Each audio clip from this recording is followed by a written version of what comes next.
Hey, Gordon, Rick Bonnell, the Charlotte Observer.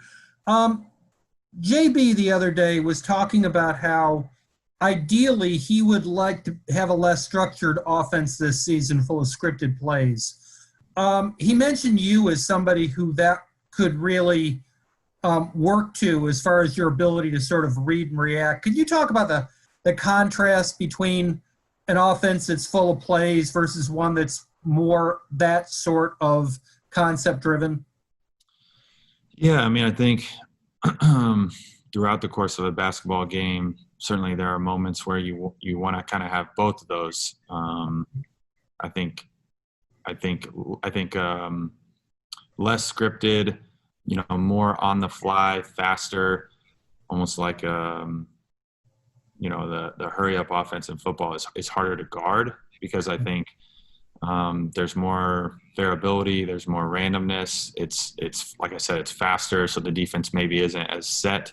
Maybe they don't have the same right matchups. I think you're asking a lot of players in that type of offense, though, because you need to be able to still get good shots. You still need to be able to, have a rim threat, have a paint threat, have driving kicks. It's a lot easier to get kind of the shot that you're looking for when you slow the game down and call a play every time. So I think so far in camp we've done a good job of trying to flow into different offenses and to different read based actions. And the more we can keep doing that and grow kind of our chemistry together, I think the better we'll be. But I think in every basketball game, there's times where you do need to settle things down and make sure you get a good shot. Is it fair to say that that sort of passing game type of reading style lends to your skill set? Yeah, I think so. I mean, I think that I've been at this point in time now in a lot of different offenses and certainly been in both of those. And, I enjoy ball movement, player movement, getting cuts, able to, come off of multiple different actions, kind of organic pick and rolls, organic dribble handoffs, organic kind of things that happen within the flow of the offense that you don't have to necessarily, set and call up. So I do like playing that way. Thank you. Sam? Hey, Gordon, hope you're doing well. Sam with Hornets.com. Just kind of you've been in training camp 8-9 days now. What is sort of just your reaction on how the first week has gone, both on the court, off the court, especially for you coming into a new environment and kind of taking on a leadership role this year as well? Yeah, I mean, I think it's been good. This has been the craziest training camp I've had. I think everybody is adjusting as we are doing a virtual media session right now. And I'm trying to, kind of at the same time of camp, figure out how I can move my family down to Charlotte. So I'm still in the process of working that out. But I think camp has been good. I think that, certainly there's going to be, we have a lot of room for growth. I think, we're going to have some, for sure, ups and downs throughout the season. I think it's going to be something that hopefully we learn and get better each game. And, we're playing our best basketball at the end of the season. But I think if we, continue to work on kind of how we improve as a team, both offensively and defensively, and constantly getting better, constantly improving, we should be pretty tough. I know you played your quick follow-up. I know you played your last game with Boston in September, and most of these guys haven't played in 9 months. So do you feel like the eagerness and excitement with the rest of the guys on the team, even though this is a preseason game, how excited they are just to get back and start playing a game? Oh yeah, you can definitely feel it from the players, the staff. It definitely has been a while for them.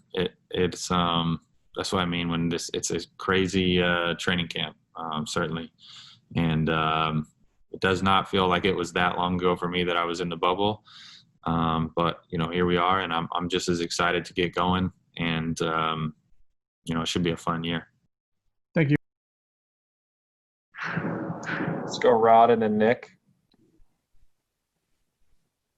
Hey, Gordon, Rod Boone here. Yesterday I asked JB What did he learn most about you so far in his 2 weeks that you've been here? And first thing he said out of his mouth was that you love donuts. I mean, what about that, man?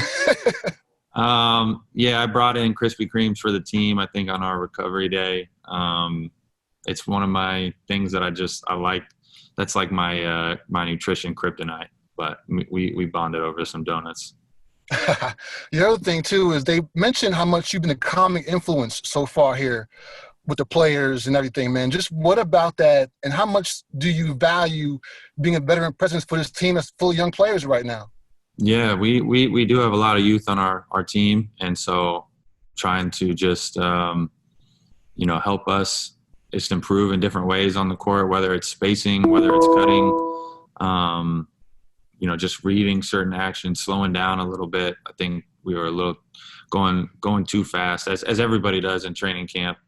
Certainly too, like we alluded to earlier about haven't playing since March. So just trying to help us out in that regard, and kind of have some stability out there on the court.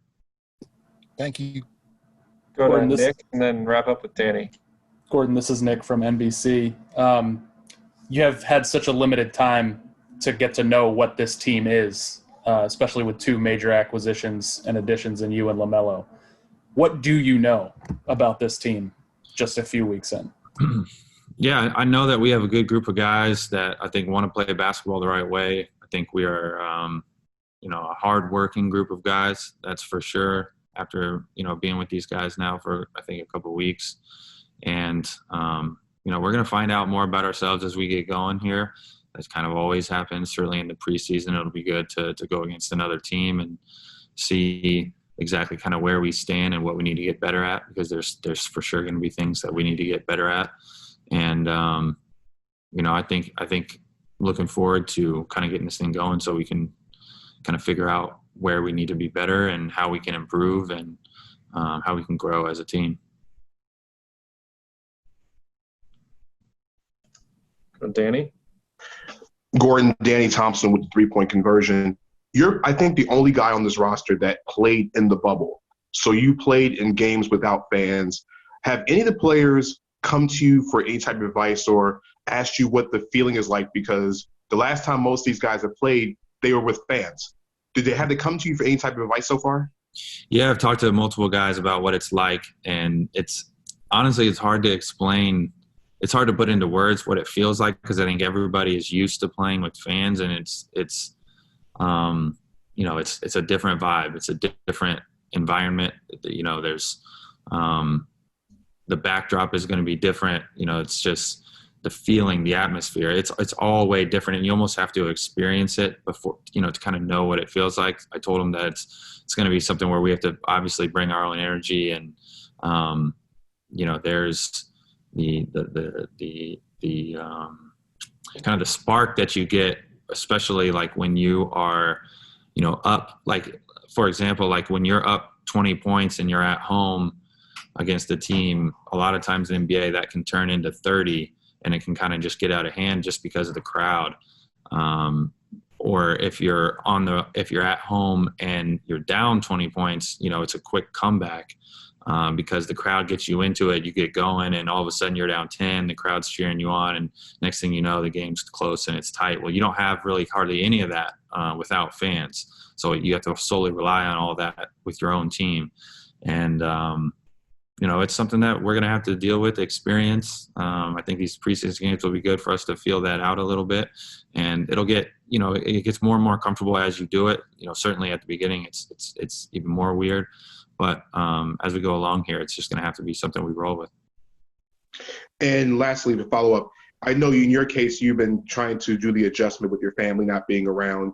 But do you have a sense of excitement about tomorrow? I know your family's not here, but does it tomorrow's game kind of take the place of your family not being there as you get started with a new season? I would be excited whether they were here or not. I don't know if it takes the place of them not being here. I wish they were here to be able to watch the games. My girlies have been they've been itching to go to a basketball game. They have their little cheerleading outfits, and they love going to games. But certainly I'm excited about it, and like I said, it's the first step for us. I don't think we should overreact or underreact one way or the other.